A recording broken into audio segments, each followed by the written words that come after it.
Okay, so we've been through this crisis, and there are all sorts of explanatory formats out there, and it's interesting to look at the different genres. One genre is that it's all about human frailty. I mean, Alan Greenspan took refuge in the fact it's human nature, he said, and you can't do anything about that. But there's a whole world of explanations that kind of say it's the predatory instincts, it's the instincts for mastery, it's the delusions of investors and the greed and all the rest of it. So there's a whole range of discussion of that. And of course, the more we learn about the daily practices on Wall Street, we kind of figure there's a great deal of truth in all of that. The second genre is that there's institutional failures. The regulators were asleep at the switch. The shadow banking system innovated outside of their purview, etc., etc., etc., and therefore the institutions have to be reconfigured, and it has to be a global effort by the G20, something of that kind. So we look at the institutional level and say that has failed and that has to be reconfigured. The third genre is to say everybody was obsessed with a false theory. They read too much Hayek and believed in the efficiency of markets, and it's time we actually got back to something like Keynes, or we took seriously Hyman Minsky's theory about the inherent instability of financial activities. The next genre is that it has cultural origins. Now, we don't hear that much in the United States, but if you were in Germany and France, many people there would kind of say this is an Anglo-Saxon disease. And it's nothing to do with us. I happened to be in Brazil when it was going on, and Lula was kind of saying, well, first off he was saying, oh, thank God the United States is being disciplined by the equivalent of the IMF. We've been through it 8 times in the last 25 years, and now it's their turn. Fantastic, said Lula, and all the Latin Americans I knew, until it hit them, which it does.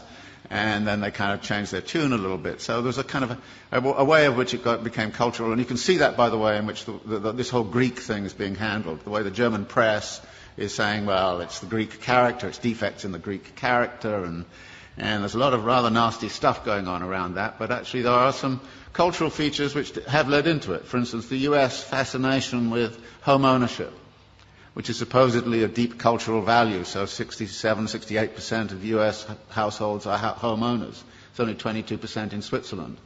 Of course, it's a cultural value in the United States that's been supported by the mortgage interest tax deduction, which is a huge subsidy. It's been promoted since the 1930s. Very explicitly in the 1930s, it was built up because the theory was that debt-encumbered homeowners don't go on strike.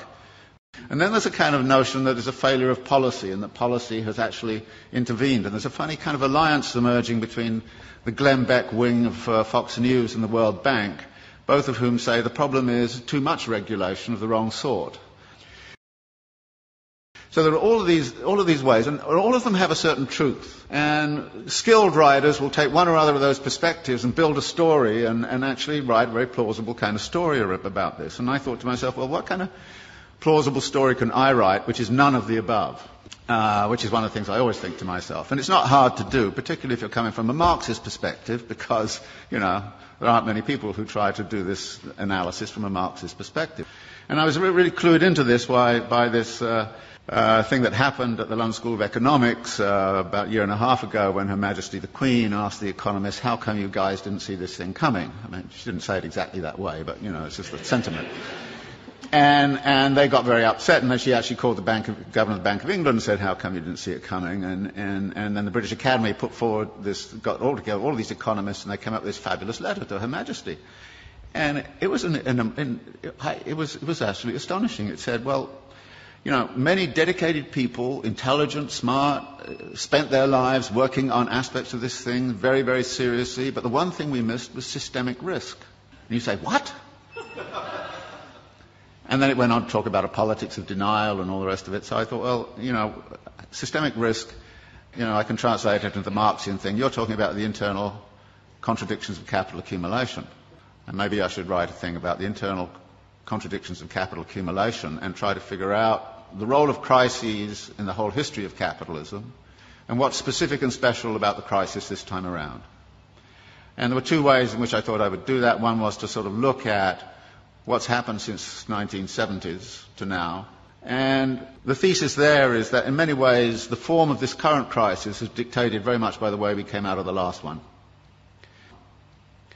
that the problem back in the 1970s was excessive power of labour in relationship to capital, that therefore the way out of the crisis last time was to discipline labour.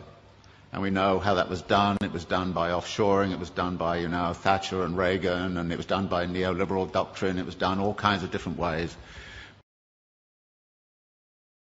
But by 1985 or 86, the labour question had essentially been solved for capital. It had access to all of the world's labour supplies. Nobody in this particular instance has cited greedy unions as the root of the crisis. Nobody in this instance is saying it has anything to do with excessive power of labour. If anything, it's the excessive power of capital, and in particular the excessive power of finance capital, which is the root of the problem. Now, how did that happen? Well, we've been, since the 1970s, in a phase of what we call wage repression, that wages have remained stagnant. The share of wages in national income right throughout the OECD countries has steadily fallen. It's even steadily fallen in China, of all places. So that there are less and less being paid out in wages. Well, wages turn out to be also the money which buys goods. So if you diminish wages, then you've got a problem with where's your demand going to come from? And the answer was, well, get out your credit cards. We'll give everybody credit cards. So we'll overcome, if you like, the problem of effective demand by actually pumping up the credit economy. And American households, British households have all roughly tripled their debt over the last 20, 30 years. And a vast amount of that debt, of course, has been within the housing market. And out of this comes a theory which is very, very important, that capitalism never solves its crisis problems. It moves them around geographically. And what we're seeing right now is a geographical movement of that. Everybody says, well, okay, everything's beginning to recover in the United States, and then Greece goes bang, and everybody goes, what about the pigs, And it's interesting. You had a finance crisis, which is in the financial system. You've sort of half solved that, but at the expense of a sovereign debt crisis. Actually, if you look at the accumulation process of capital, you see a number of limits and a number of barriers. And there's a wonderful language that Marx uses in the Grundrisse, where he talks about the way in which capital cannot abide a limit. It has to turn it into a barrier which it then circumvents or transcends. And then when you look at the accumulation process, you look at where the barriers and limits might lie. And the simple way to look at it is to say, look, the typical circulation process of accumulation goes like this. You start with some money, you go into the market and you buy labour, power and means of production, and you put them to work with a given technology and organisational form. You create a commodity which you then sell for the original money plus a profit. Now, you then take part of the profit and you recapitalise it into an expansion for very interesting reasons. Now, there are two things about this. One is there are a number of barrier points in here. How is the money got together in the right place at the right time in the right volume? And that takes financial ingenuity. So the whole history of capitalism has been about financial innovation. And financial innovation has the effect of also empowering the financiers. And the excessive power of the financiers can sometimes, they do get greedy, no question about it. And if you look at financial profits in the United States, they were soaring after 1990. They're going up like this. Profits in manufacturing were coming down like this. And you could see the imbalance. In this country, I think the way in which this country has sided with the City of London against British manufacturing since the 1950s onwards has had very serious implications for the economy of this country. You've actually screwed industry in order to keep, financiers happy. Any sensible person right now would join an anti-capitalist organisation. And you have to. Because otherwise we're going to have the continuation. And notice it's a continuation of all sorts of negative aspects. For instance, the racking up of wealth. You would have thought the crisis would have stopped that. Actually, more billionaires emerged in India last year than ever. They doubled last year. The wealth of the rich, I just read something this morning, in this country has accelerated. Just last year, what happened was the leading hedge fund owners got personal remunerations of $3 billion each in 1 year. Now, I thought it was obscene and insane a few years ago when they got 250 million. But they're now hauling in 3 billion. Now, that's not a world I want to live in, and if you want to live in it, be my guest. I don't see us debating and discussing this. I don't have the solutions. I think I know what the nature of the problem is. And unless we're prepared to have a very broad-based discussion that gets away from, the normal kind of pablum you get in the political campaign, and, you know, everything's going to be okay here next year if you vote for me, you know, it's crap.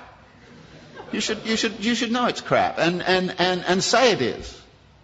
And we have a duty, it seems to me, those of us who are academics and seriously involved in the world, to actually change our mode of thinking.